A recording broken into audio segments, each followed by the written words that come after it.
Julian Jackson, a 2-1 favorite. He did not look overly impressive his last couple of fights, which included a decision over Thomas Tate. Is he on the decline? Is he feeling the effects of an 11-year ring career? Stay tuned. You got to pull it off high. Let's check the numbers. To the tail of the tape, McClellan at 25, 7 years younger than Jackson, a 2.5-inch height advantage for the challenger. McClellan an even 160, Jackson 159, and the 3.5-inch reach advantage for McClellan. To the rules, according to the WBC 10-point must system in effect. 3 scoring judges, no standing 8 count. There is no 3 knockdown rule here. Only the referee can stop the fight, and a fighter cannot be saved by the bell except in the last round. So here at the Thomas & Mack Center in Las Vegas, Nevada, closing it on the first of our boxing tripleheader, the WBC Middleweight Championship. Julian Jackson and Gerald McClellan set for the official introductions. Let's go up to our ring announcer, Jimmy Lennon Jr. Ladies and gentlemen, a very good evening to you and welcome as the Mirage welcomes you to Las Vegas, Nevada. Don King Productions and King Vision, in association with SET Pay-Per-View and the Mirage, present a big night of action, the Star Spangled Glory. This bout coming your way is one of our featured events, the first of our 3 world title bouts, as we present the WBC Middleweight Championship. This bout is sanctioned by the World Boxing Council, the president, Jose Suleiman, the supervisor at ringside, Eduardo Lamazon, along with the Nevada State Athletic Commission, the chairman, Dr. Elias Gana. Now presenting the judges as appointed at ringside, Dave Moretti, Terry Smith, and Tommy Tomihara. Now presenting the referee in charge of this bout, working in this his 69th world title bout, Mills Lane. With the long-awaited showdown for the WBC Middleweight Championship of the World, scheduled for 12 rounds of boxing. Introducing to you first the challenger on my right, fighting out of the blue corner. He is wearing gold trunks, fighting out of Freeport, Illinois, as he represents the world-famous Kronk Gym in Detroit. His weight, an even 160 pounds. His record, 27 wins, only 2 losses, with 25 big wins coming by way of knockout. Introducing the former WBO middleweight champion, tonight the challenger, known as the G-Man, Gerald McClellan.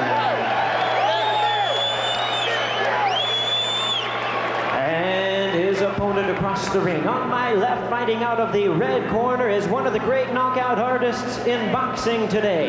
He enters the ring wearing white trunks with red and blue trim, hailing from St. Thomas in the U.S. Virgin Islands. He weighed in at a ready 159 pounds. His outstanding record includes 46 wins, only 1 loss, and a tremendous 43 wins coming by way of knockout. He is the former WBA Junior Middleweight Champion, the current defending WBC Middleweight Champion of the world, Julian "The Hawk" Jackson. Once again, here's your referee in charge, Mills Lane. All right, gentlemen, this is for the championship of the world. We've gone through all the instructions one time. Expect a tough, clean fight. Protect yourself at all times. Any questions from the challenger? Any questions from the champion? Let's get it on.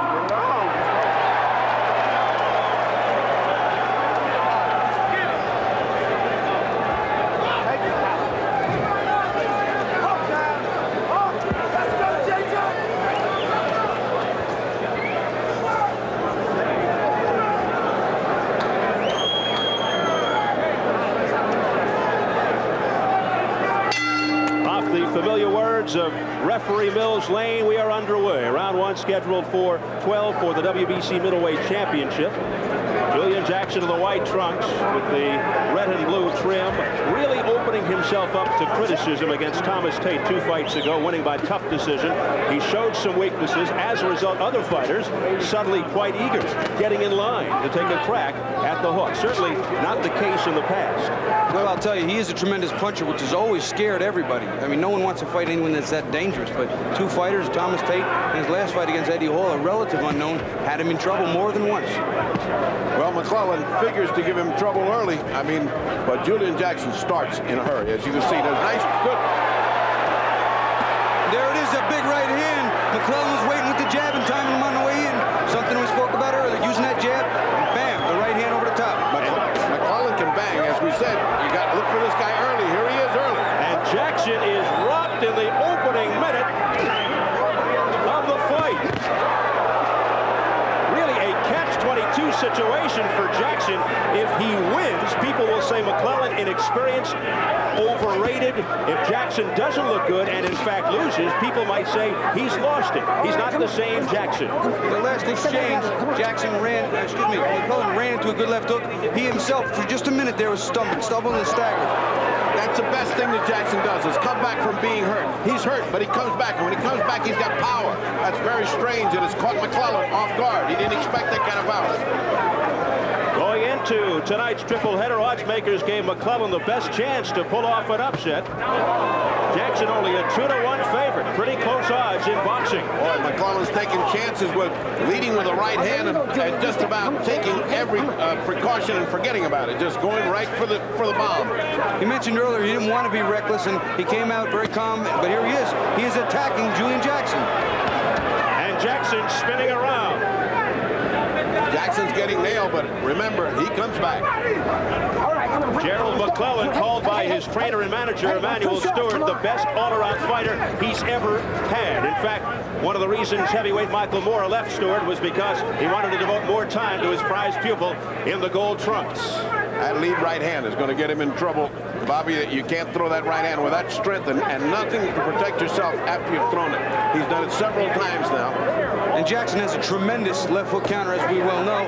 But I'll tell you right now, McClellan's, he's forcing the pace. He's making Jackson do some backing up and some covering up, something he's not accustomed to doing.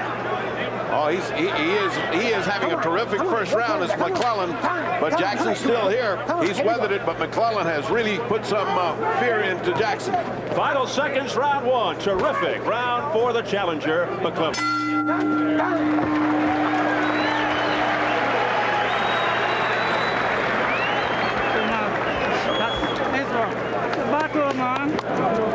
Thank you. Yeah, but you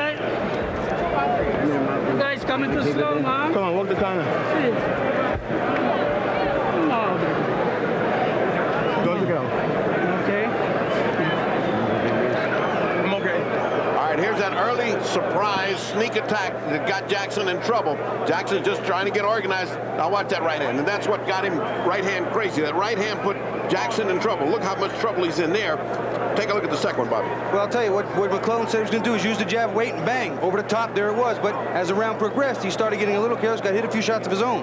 Because he went right hand crazy. Oh boy, if that does it with the right hand, let me just shoot the right hand. That's a big mistake, and I'm sure Emanuel Stewart is pointing that out in the corner. And what happened in the corner of Julian Jackson was his corner told him, now start looking for the counter. Now start looking for that counter. Both of us have said here, the counter to that right hand could just put McClellan on the canvas.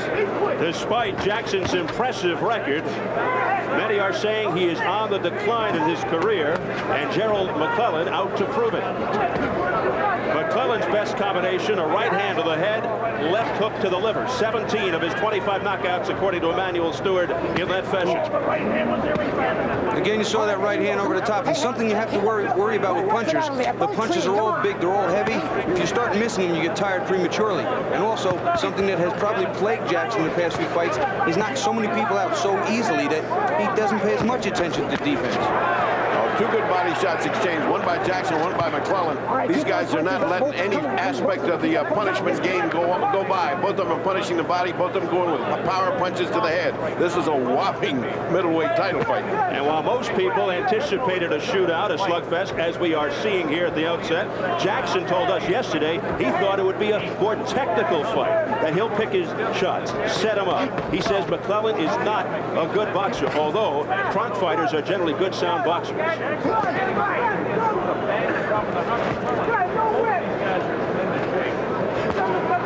Jackson told us his right hand, which he injured prior to the February 20th card in Mexico City, is up to par. He's been digging shots, insists he won't hold back.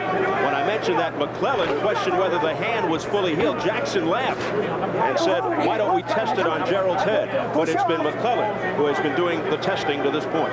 Jackson's been a little more effective now using a jab. McClellan's laid off his jab a little bit, and it's gotten to be a little more chest-like right now, but the big bombs are still coming. Jackson has kicked it into another gear in the second round, and McClellan has been fighting a retreating fight, almost as if he didn't believe his good luck in that first round. First round went to Gerald, got Jackson in trouble, but now all of a sudden it's Jackson in the pursuit and picking him apart slowly, little at a time, good body shots, using his jab effectively. Jackson's fighting very well here. And now lunging shots by Julian Jackson, but not having any effect on McClellan, who comes back strong, but back comes Jackson with a heavy right. One thing about Julian Jackson, you can hurt him, but never count him out. Not only can he punch with both hands, but he inside this ring is a vicious, vicious man. McClellan thinks Jackson is looking ahead to Terry Norris, who is sitting ringside off to our right. Well, I don't know if either one of these two guys got anything in mind except survival here. And Gerald is looking scared. Big right hand by Julian Jackson, sending McClellan back. Now Jackson beginning to open up more and gain confidence. This is what you call intimidation, and it's all happening to McClellan. He's getting intimidated here. Well, Jackson's completely turned the tables from the first round, but McClellan also still a dangerous fighter.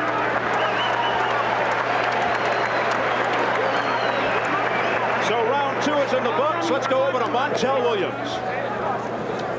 I'm here with Julio Cesar Chavez right here in his dressing room. And Julio, you look great. You look like you're in good shape, but you look really relaxed. Are you looking past Terrence Ali, looking towards Pernell Whitaker? No, de ninguna manera. Estoy muy serio. He's very serious. Lo que pasa es que ya son muchas peleas de campeonato mundial. He's already had so many championship ya un poco fights. nervioso como antes. He doesn't get nervous as he did before. Relajado. He's very relaxed. Y espero esta noche ganar. And he expects to win this evening. Me encuentro muy bien. He feels very good. You know, Whitaker told me about a week ago that he's going to knock you out the block. Bueno, lo que él diga me tiene sin cuidado. Arriba del ring se va a saber. He says he's not at all afraid of whatever Whitaker says. Whitaker will see once they get in the ring. All right, thanks. We're going to go back to you, Steve. Thanks a lot, Julio, for letting us up. All right, Montel. Next up after this one, the WBC Super Lightweight Championship, Chavez versus Terrence Ali. This is round three in a most exciting fight. Julian getting his head of steam up, and I'm sure Emmanuel Stewart said, son, you got to do some fighting or this guy will come right over you. And McClellan's got to get back on track, throw some of those right hands that were landing. He's got to box more, Bobby. He just can't stand in front of him like that. He came out with a good stiff jab, and now the jab's more of a feeler. He's using it to feel, looking for the right hand. He's got to use a stiff jab to set up that right hand. And now Jackson winging big shots, gaining confidence as the round goes on. Jackson's hands are very heavy, and when they land, even though it's off to the side of the head, it hurts, and he's feeling it now. That's what's getting him intimidated. A solid right uppercut by Julian Jackson. And Jackson beginning to answer back after a rugged first round. McClellan said he is not scared going in. Many people often are when they're facing Julian Jackson. He says, my tools are better. I punch as hard as Jackson does. I'm faster and I'm stronger. He seems to be a little quicker when he wants to be with that jab. His right hand seems to almost be an equal, but his left hook doesn't, except to the body. McClellan 27-2, 25 knockouts, his 2 defeats early in the career. Decisions to Dennis Milton and Ralph Ward back-to-back in '89. Meanwhile, Julian Jackson 46-1, 43 knockouts, 2-time world champion. Oh, look out. What a right hand by Julian Jackson. That's that counter that he was measuring him for, and it landed. You can't just flick an idle jab out there and not expect Julian to come over, and he did. I haven't seen McClellan in a lot of fights where he's gotten hit hard, and I was always wondering just how good is his chin, and right now it doesn't seem to be too bad. McClellan hanging in there. Yeah, Bobby, he seems very impressed, however, by the power of Julian Jackson. Jackson with explosive knockout power, particularly with the right hand and the left hook. We just saw the right, and so did McClellan. That right missed, and a countering left. Also a grazing blow by McClellan. Now lunging rights and uppercuts by Jackson. See, I think it's something that McClellan has to do with that left hand. He has to counter because Julian Jackson right now is just keying off McClellan's right hand. And if it's a one-handed fight, it's going to be Jackson all the way. Unintentional butt. Come on, let's go. Unintentional butt is what, and Julian's cut. Unintentional butt, and Julian is cut. Julian Jackson complaining. There's a big left hand by McClellan.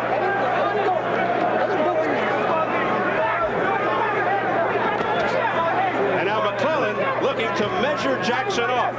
Sometimes those butts get you a little bit dizzy. I wonder if that happened to Julian. He just seemed to stop fighting after that butt and got hit by 2 hard punches by another big right hand right on the button. Gerald McClellan landing with the heavy right.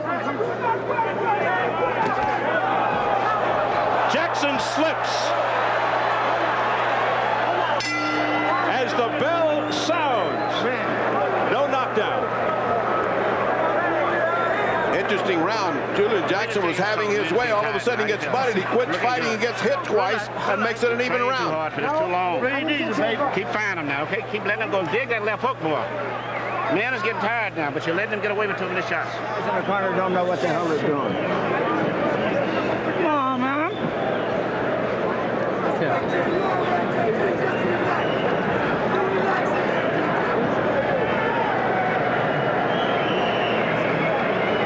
Let's take a look at that butt. It's on the bridge of the nose. It's not that bad. Let's take a look at it and see if we can see it well. There it is. Not bad. I don't see if that's a bad butt, Bob. No, it's really an accidental, but it didn't look like a bad one, but there is a cut from it, so it has to be noted. And I wonder if it stunned him because he just kind of stopped fighting. It wasn't the same intensity when he came back, and Gerald was able to land 2 or 3 good shots and even up the round. I mean, this is kind of an even fight right now, folks. There is blood streaking down the bridge of the nose of Julian Jackson, the result of that unintentional headbutt by Gerald McClellan in the 3rd round. We enter round 4. That cut will never be a factor. At the location it's at, he can bleed all at once. It'll never stop a fight there. And you know, sometimes blood ignites the killer instinct in a fighter, and McClellan's fighting much better from the time the butt happened to now. Yeah, he's like he got a new life once he saw that blood come. Julian Jackson's lone defeat, 1986, against Mike McCallum for the WBA junior middleweight title, a 2nd round knockout. See, there's something you'll see. He leaps in with that big hook. McClellan ducks, and that's where the heads clash. Yep.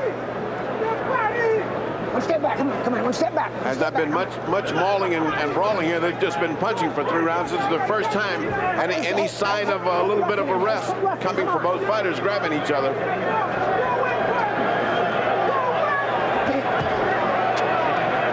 McClellan extremely quick on the defense.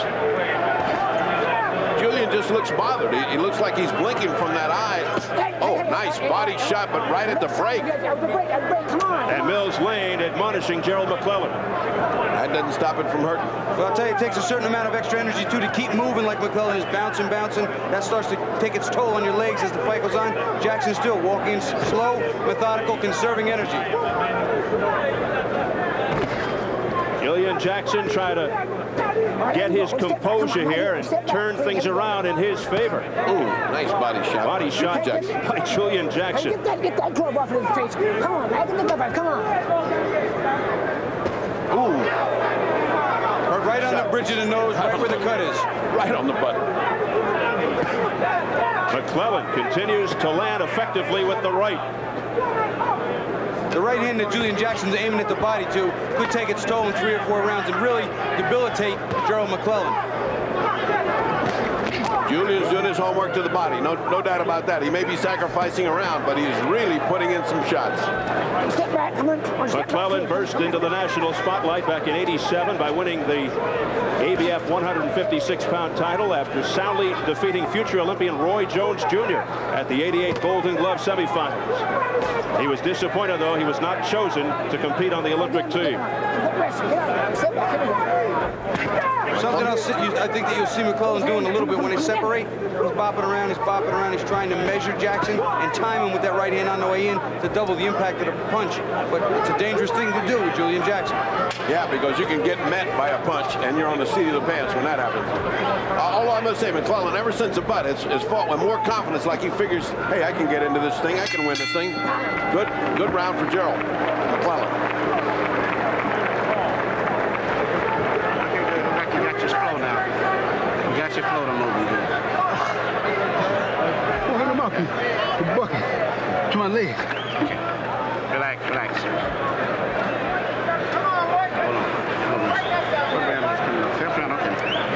Looking good, baby. Looking good. You got your flow now, okay? Settling, work too hard. All right. It was a 1-point deduction for the butt. What, on us? No. What he said? Took a 1 point from him for the butt. Come on, they just got to get a little more aggressive. Yeah. Come on. Don't stand in front of him. You stand in front of him. Don't wait on him. Come on. You're not getting checked. Try to get 2 punches.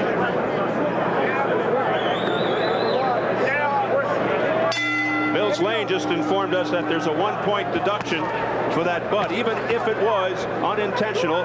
1 point off McClellan from back in the 3rd round. And in a close fight like this, Bobby, that is a big penalty. I think it's a bad rule, I really do. And, you know, it only seems to be that if the butt causes a cut, if they would have just banged heads and he would have swelled his eyes shut, nobody would say a word. Yeah, but those are the WBC rules that he said, regardless of whose fault it was. I mean, it was Gerald's fault. There was a cut, there was a butt, and but, you know, that neutralized the round because McClellan had taken that round, so you take a point away from him and you got an even round. I mean, this is a very even fight. Wild miss by Gerald McClellan and a left hand, a short crisp left by Julian Jackson that connected. Again, you'll see him dig that right hand to the body, and McClellan comes back with a left hook of his own. Jackson being frustrated by 25-year-old Gerald McClellan. Little wink of the eye by McClellan as he eluded a punch. Right now, very difficult to catch is Gerald McClellan. Quite elusive. Low blow by Julian Jackson. Low. That was a big, heavy shot down south. Another one. And McClellan needs a breather. How much time do you want? Time. Mills Lane says, as much time as you want. How much time do you want? I felt that. Yeah, and it was 2 in a row. It wasn't just 1. And so now, all of a sudden, no matter how much time to give him. That was the 2nd time. Next time, it's going to cost you a point, okay? Mills Lane says that's the 2nd time. 1 more, and we take a point. So a point did not come off, but boy, the effect of 2 good, hard-body shots, Bobby, you can't come back so soon from that. You know, many people talk about the cup and the protector, which is what it's actually called, an athletic protector, but the power and the force that you get hit down low there, very sensitive area. And he, you know, he needs all the strength he can get and all the fluidity and reflex, and that takes your legs out from under you. Ooh, nice shot by Julian. As he goes upstairs, no chance of south of there. Julian got a winner right in. Down goes Jackson. A left hook by Gerald McClellan almost sent him through the ropes. 7. He is in serious trouble. His legs are not there. This fight could very well be over right this minute. And there's a minute left to go. Can McClellan finish him off? He's down again. 2, 3, 4, 5. He's not going to make this, Bobby. He's not going to make this. Julian Jackson doesn't know what he said. It's over. Mills Lane has stopped the fight. And Gerald McClellan has upset Julian Jackson, and he is the new WBC Middleweight Champion. After that first knockdown, you could see he was totally out. He got up just on reflexes, and it was just academic after that. He could not have overcome it in a minute some odd left. His head was not clear, and his legs were not under him, and that is the sign of when it's just about done. And Bobby, it was a lightning-like 3-blow combination. And just when you thought Julian was starting to turn things around, Bob comes this, what we said before, explosive punches, Bobby. You don't know when it's going to end either way. You really didn't know how this was going to end, but Julian, who has been showing signs of getting hurt in other fights, finally had his night of being the victim. Well, again, we mentioned that his defense hadn't been what it should be, and that many times because he's such a tremendous knockout puncher that he didn't pay as much attention, and here it cost him dearly. So Gerald McClellan goes to 28-2 with 26 knockouts. The 25-year-old out of Freeport, Illinois, who trains with the Kronk team in Detroit, is the new WBC middleweight champion. Julian Jackson looking to make his 5th title defense with only his 2nd loss in 48 fights. Well, let's follow the course and demise of Julian Jackson. As first, let's pick it up from the low blow, and you can see it was a legitimate low blow, and you can see the damage of it. Look at that. I mean, that's way below the lettering, and down goes McClellan saying, I just can't continue. This gives him time to recuperate, but it looked like he was weakened when he got up, maybe giving Julian a lot of energy to think he's going to put it out. Now let's watch what happens. Well, here you come again. Right. Straight right hand down the pipe, and it was Ferdy, a lead right hand. Finishing it off with the left hand, and down is Jackson. Just what he's been trying to land, the right hand landed just like he wanted it. And here's the second one, and by this time it was academic because Julian was gone. That's it. Right there. It's the end of that. Again, his legs weren't under him, and his head wasn't clear, and you're not going to respond. His eyes just weren't, couldn't focus. He was just gone. Mills Lane did the right thing, stopping the fight. After that first knockdown, it was all over his academic, but I think he caught him by surprise with the right hand he'd been trying to land all night long, and he landed and followed up with the left really, really well. So a big surprise, but not quite so surprising because in this middleweight fight, we expected an explosion, and we got an explosion.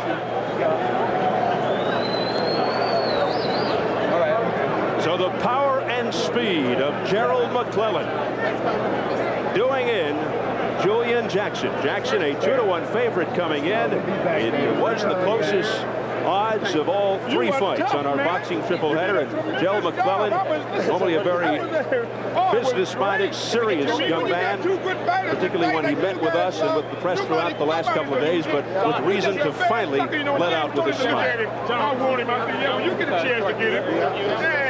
So we're ready to get the official word from our ring announcer, Jimmy Lennon Jr. Ladies and gentlemen, we have the time. 2 minutes, 9 seconds in round number 5. The referee in charge, Mills Lane, stops the contest. The winner by way of technical knockout, and the new WBC middleweight champion of the world, the D-Man, Gerald